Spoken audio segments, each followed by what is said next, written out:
Welcome to the course on Scalable Data Science. Today's lecture is on Introduction to Randomized Numerical Linear Algebra. I'm Anirban, I'm from IIT Gandhinagar. So, numerical linear algebra. Right? If you're familiar with machine learning, you probably know that a large fraction of machine learning problems essentially boil down to solving a linear algebraic optimization problem. Right? I mean, any kind of model that you're learning, right? Whether it be a very simple logistic regression model or it be a very complicated deep neural network model, you're essentially solving a problem, an optimization problem in some linear algebra space. Okay? So, in fact, there are specific types of linear algebraic optimizations that turn out to be very useful in specific branches of machine learning.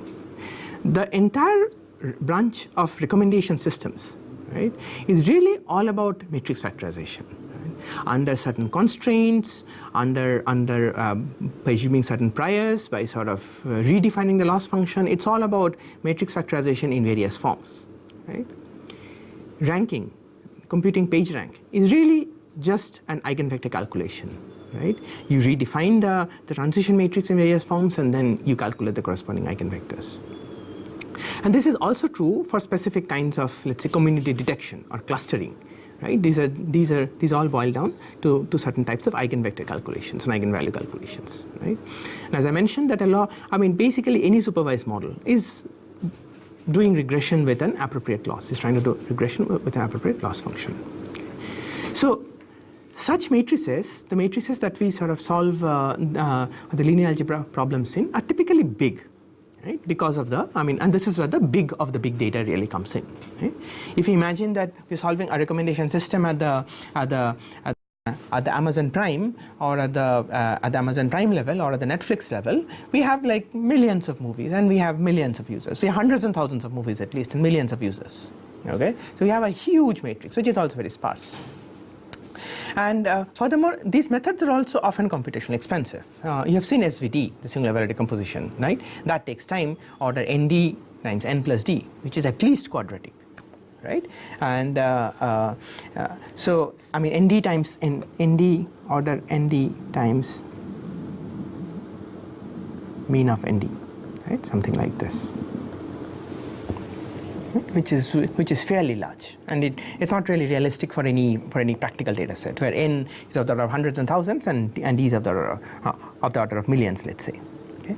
So the idea behind randomized numerical linear algebra is this essential sort of intuition that the concepts that certain concepts in randomization, for instance sampling, being able to sample from the data, being able to sketch from the data, allows us to build algorithms that can be efficient, much more efficient, and can actually scale to massive data. But in order to do so, you have to give in certain things. Number one, you cannot hope for exact solutions, right? Because because once you sample, right, and you are trying to solve the problem on the resulting data, you cannot hope for a solution that is exactly, the solution that is exactly optimal for the original data. Right? You have to deal with approximate solutions, right? But what we'll give you is that are specific quality control parameters. For instance, we'll be able to tell you that, okay, this is not more than 1% far off from the actual solution. We'll also tell you, right, a confidence parameter, in the sense that given the algorithm, right, we'll be able to tell you, okay, that this algorithm is supposed to succeed with only 90% chance, which means that 10% of the cases I might return you something bad. But if it's mostly in real data, it's not going to be really bad. Right? It's going to be, but the theoretical guarantees only hold with a high confidence. Okay? And in a lot of sense, it's fine, because once you are in machine learning applications, it's not really. We're not really looking for the actual optimum anyway, right? Because if it's a classifier and we were doing, fine. It's we don't really need to get to an actual optimal. Okay, so.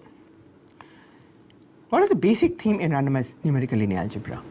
The basic theme is the following, that we think about representing the data as a matrix, and now we are doing operations on this matrix. Maybe we are doing a matrix factorization, maybe we are sort of solving a regression problem using this matrix, whatever, right? What we'll say is that, okay, we'll sort of choose specific rows or specific columns of this matrix, or maybe a combination of both. And this will give me a smaller matrix. Somehow it will give me a smaller matrix, right? And then we will sort of, then we'll solve the problem on the smaller matrix, right? So we have to be able to solve it in a way so that we can say that the resulting solution is a good solution for the original problem. Okay? So sometimes we'll even go a step further and say that, okay, we're not even choosing individual rows and columns on the matrix. What we are doing is that maybe we are sort of, maybe we are summarizing a bunch of rows using a single row. Or maybe we are summarizing a bunch of columns using a single column, right? We are taking random combinations and then we are creating a new matrix. So we are creating a shorter matrix, but not by sampling, but by doing random combinations, right? This is essentially what random projections just does, right? If you sort of think about it. So, and then we solve the problem on the resulting matrix. Okay? So in this particular lecture, we'll see a very simple but very sort of clever example of such an algorithm, right? So we have all seen in our basic algorithms course the problem of matrix multiplication, right? We even do it before we do the algorithms course. For instance, suppose we are given two matrices, A which is of size m by n, right, and B which is of size n by p, and we have to find out the product of these two matrices, A times B, right? So the naive algorithm takes time order m n p, right? Because just to, I mean, for every, you have to take every row of A, you have to take every column of B, and that takes order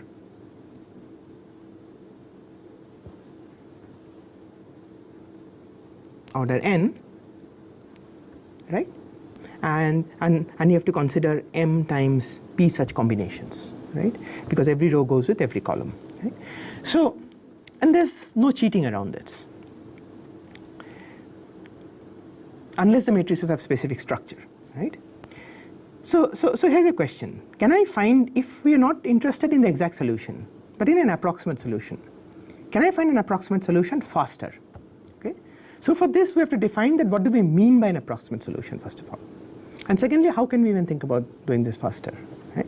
And this is where our first introduction into using randomization will be.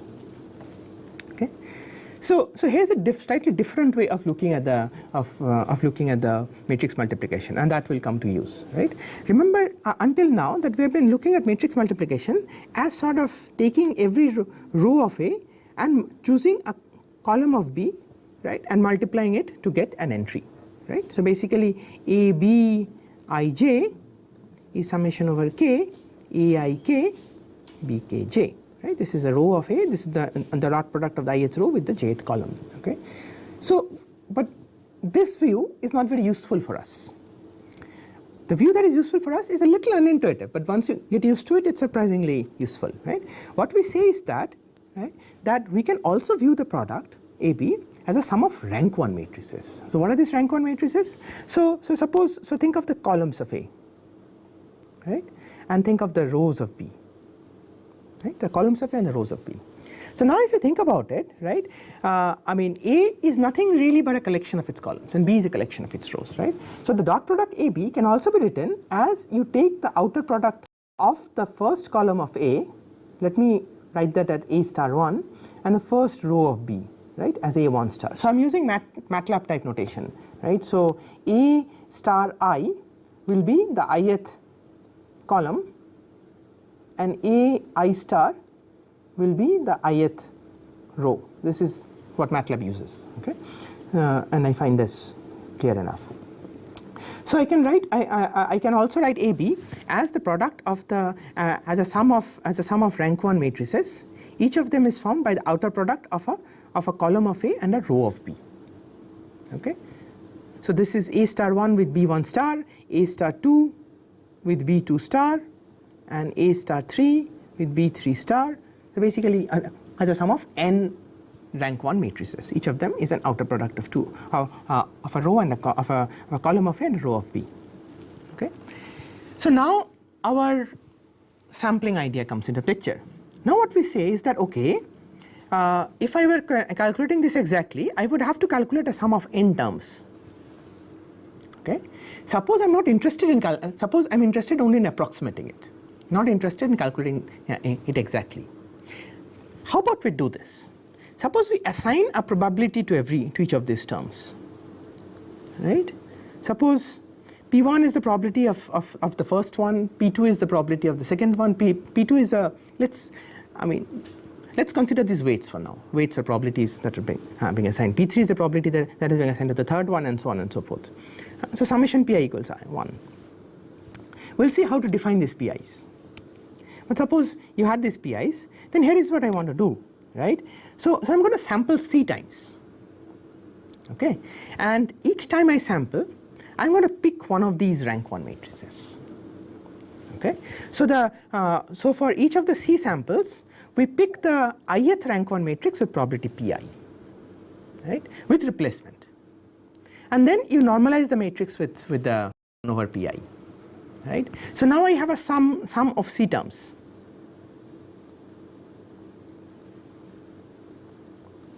Right, and then we basically just average that by 1 by C, divide that by C, and this is my estimator, right? So basically this is the estimate of A times B that I'll return. Okay, so we'll sort of see a little more example of this. That supposing, let's kind of go over it in a little bit details. That supposing A was A1, A2, A3, A4, right? These are the columns, okay. And B was, let's say, B1, B2, B3, B4, right? So now, actually, let me stick to the same notation. So let me write B as B1 transpose, B2 transpose, B4 transpose. So when I write AI, that is a column vector, right? Which is why when I'm writing down a row of B, I'm writing it as BI transpose. This is a row vector. Okay, so this is now equal to summation AI BI transpose. Okay, this is what it is. Basically, AI is A star I, and BI is BI. BI transpose is BI star. Okay. Okay, so what is happening here? What is happening here is now suppose we are choosing 3 terms, C equal to 3. Okay, suppose we define P1, P2, P3, P4. Right. So now what we'll do is that for C equal to 1, right? I'll take a 4-headed dice, right? So the 4-headed dice, it will turn out to be, it will sort of evaluate to, so the random variable can take value 1 with probability P1 with value, it can take value 2 with probability P2, value 3 with probability P3, value 4 with probability P4. So I toss this dice, right? And let's say that the index that comes up is 2. So for C equal to 1, I take A2, B2 transpose, right? And I divide that by 1 by P2. So I sort of do this index choosing again for C equal to 3, for C equal to 2. Right? So let's say it turns out to be, now the random variable says is that, okay, based on the probabilities P1, P2, P3, P4, I give you the index 1. So I take A1, B1 transpose. I normalize that by P1, 1 by P1, right? And let's say I do it one more time, and it again turns out to be 1, so equal to 3. So A1, B1 transpose, 1 by P1, right? So this is my final sum. So this is what I return, and I normalize this by 1 by C. Okay? This is my estimator of A times B. So it happened with replacement, and then I sort of did it C times. Okay. So an equivalent way of looking at the algorithm is as follows, right? That from the matrix A and the matrix B, we create 2 matrices C and R. So what do C and R do? A column of C, right, is really picked from a column of A. Okay, so think of the choice that we were doing, right? That for t equal to 1 to C, right, we were choosing an index from 1 to n with probability P1 to Pn, right? So now that what you can also say is that choice of index, let's say for t equal to 1, we choose column number 10. We choose I equal to 10, which means that you take the column number 10 of A and the row number 10 of B right, and put it in position 1 of C and position 1 of R. Put it as the first column of C and the first row of R. Right. Similarly, for t equal to 2, right, if the random variable says that you should be choosing column number 100, then you take the 100th column number 100 of A, then you take the column number 100 of A and the column number and the row number 100 of B, right, and then put it in the second column. Put the column of A in the column of C and put the row of B in the row of R. Okay. So basically, and then it's not very hard to see that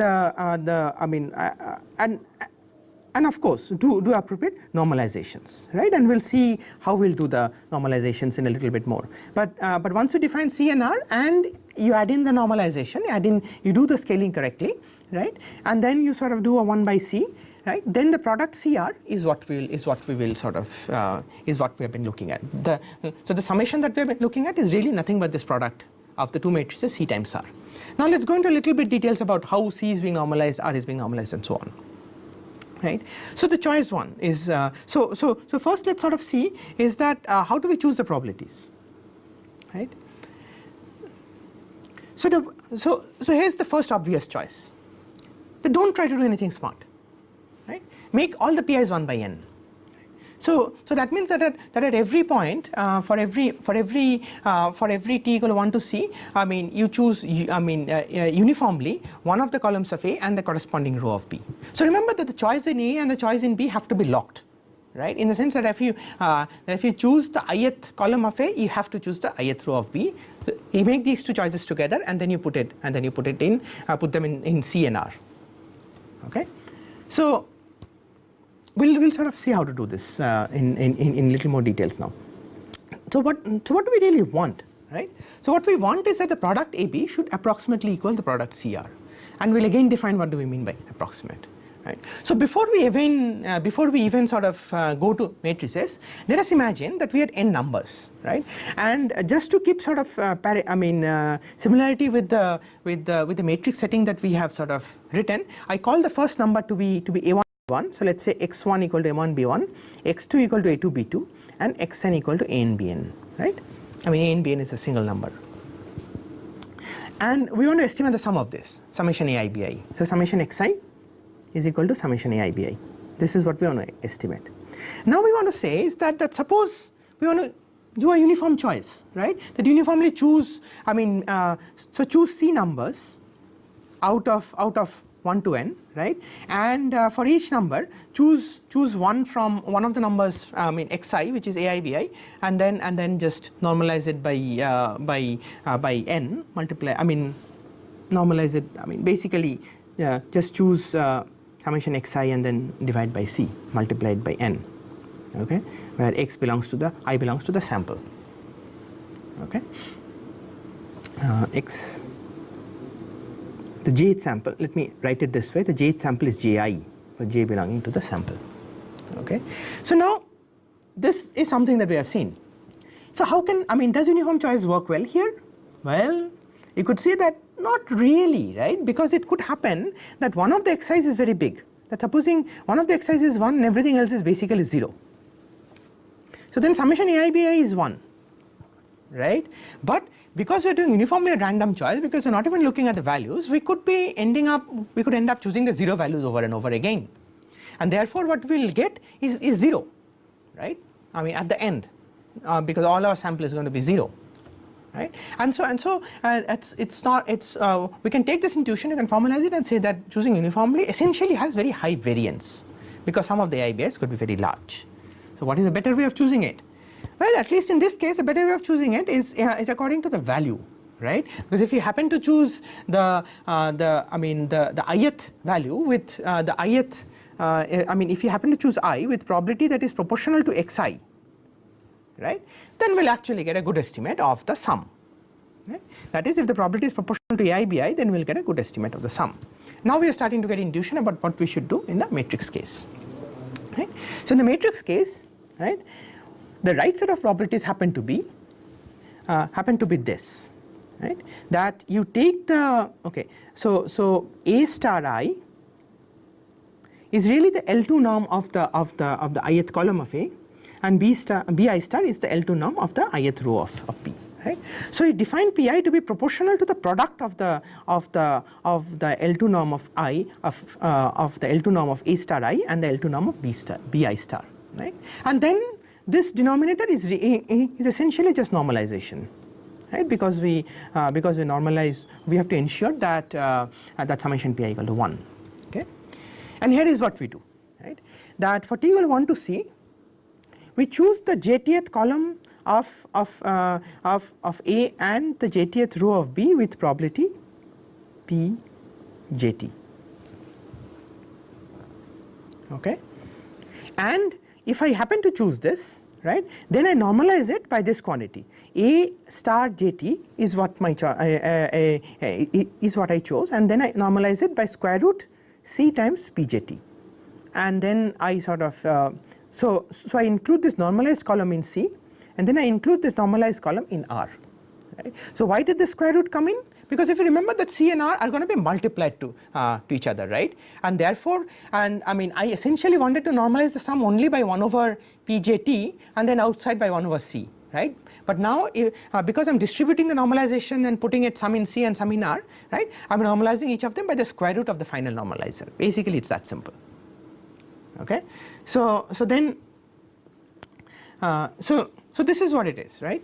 And then, I mean, here is yet another way of looking at it from the matrix notation, right? What we could also say is that let us create a sampling matrix of size n by c. So this sampling matrix, what it will have, it's of size n by c. What it will have is that for every column, it has a single non-zero entry, and that non-zero entry will turn out to be jt at the position jtt, right, and it will have 1 by square root c times pjt. So basically what you could say is that in order to decide where to put the non-zero, we have the probabilities p1 to pn.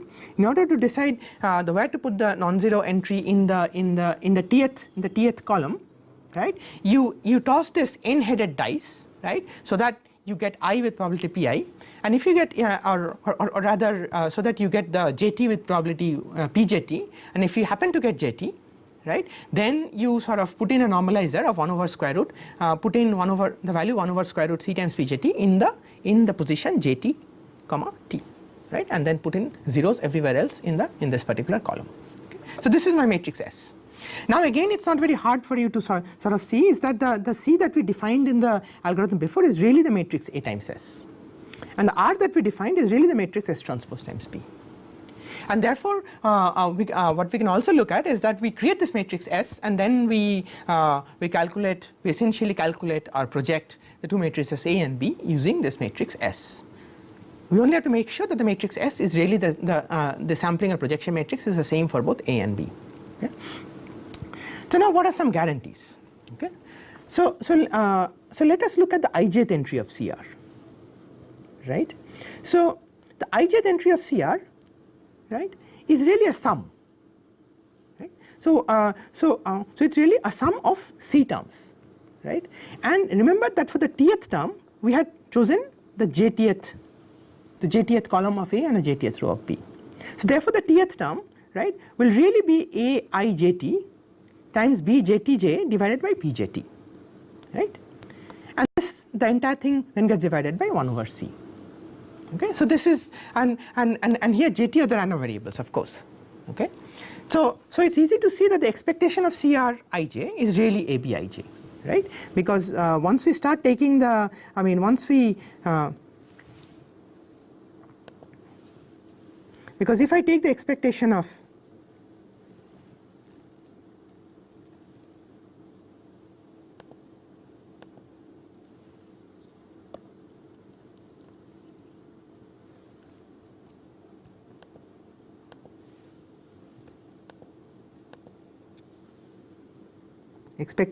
CRij, right, because each of the t choices is IID, right, I mean all these have the same expectation, and therefore I could as well calculate the expectation of AIT, Aijt and Bjt j divided by pjt, right? And then there's a 1 by c, and then there's a c times this, and this c cancels out. So this the second c comes because the summation, every term in the summation has the same expectation. Okay. So now what is this quantity? Let me just do a sort of quick calculation of this. aijt bjtj divided by pjt, right? So we know that this value can take one of n possible, this random variable can take one of n possible values, right? And the n possible values are I equal to 1 to n. It can take value, let me actually call it k equal to 1 to n, aik bkj divided by pk. So this value happens when the column k of A and the corresponding row of B is chosen, and that is chosen with probability pk. Right. So this is the value taken by the this is the value that the random variable assumes is the probability of that, right? And this cancels out, which is exactly the point of this normalization, and equal to summation k equal to 1 to n aik times bkj, right? Which is equal to abij, right? So then what we then see is, then coming back here, is that the crij has exactly the right expectation. Right. Again, you can do this calculation, not very hard to say, not very hard to do, is that the variance of CR is this quantity, which is 1 over c times times the summation of times the product of the squares of aik and bkj divided by pk minus this quantity, this 1 by c bij square. So one thing to note is that, I mean, if nothing else, what you see is that if c increases, right, the variance decreases, which is to be expected. Okay. So then we have been talking about AB being approximately equal to CR, right? And what we really want is that one way of measuring that is Frobenius norm. There are other ways of measuring it, like the spectral norm of AB minus CR. But for now, let us concentrate on the Frobenius norm, and we want to bound AB minus CR Frobenius norm. Okay. So again, I mean, AB minus CR Frobenius norm squared, the expectation of that is the same as writing the expectation of AB minus. I've replaced C by A, so I've replaced R by S transpose B Frobenius norm square. Right. So again, I mean, coming back from here, because Frobenius norm of a matrix is really the summation of xij square, right? So therefore the expectation of this is really the expectation of this, and each xij, because xij is a random variable, and the expectation of the, I mean, in this case x equal to AB minus CR. In this case, the expectation of I mean xij squared is really just the variance of crij, the variance of the ijth entry of CR, which is what we have calculated, right? And just plugging that back in, if once you finish the calculation, what you can say is that expected value of AB minus CR Frobenius square is at most 1 by c Frobenius square of A times Frobenius square of B. Okay, and we have a bound on the expectation of the expected Frobenius, the expected error. Now we can do multiple.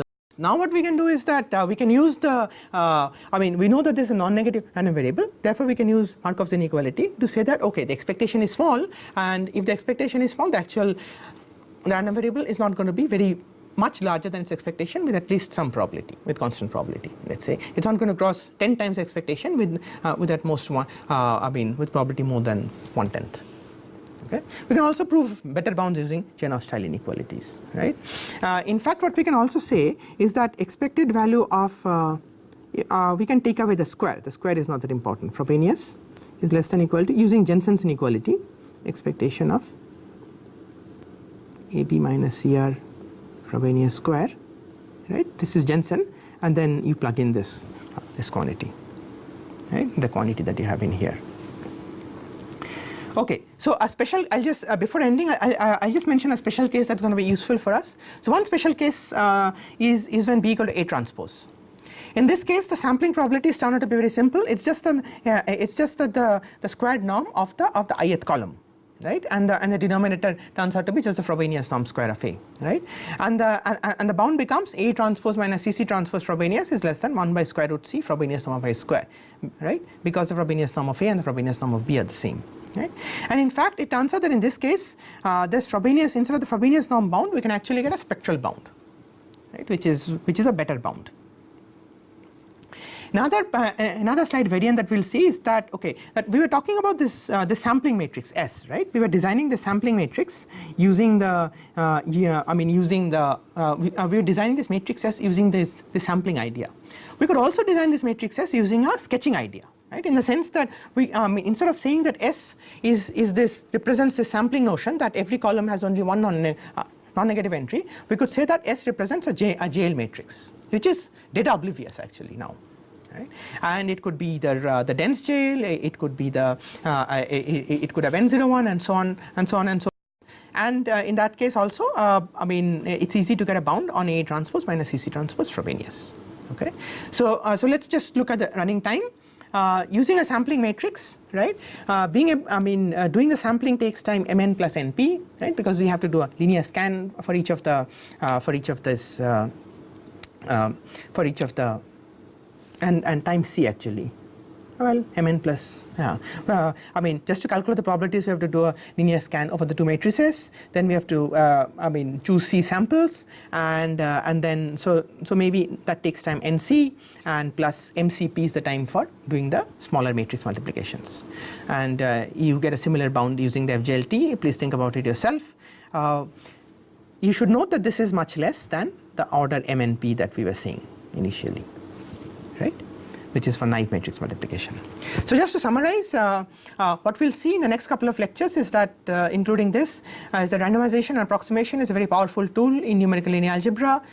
We have seen two applications of this already. If you remember, we have seen this question of approximating the principal component analysis using random projections. We have also, in this lecture, we also saw approximating matrix multiplication, and this will be the basis of many results. You also pointed out the interchangeable role of sampling and sketching. So the reference for this is this lecture notes by Michael Mahoney and Petros Drinius on that's on archive, freely available. Please look at this, and thank you.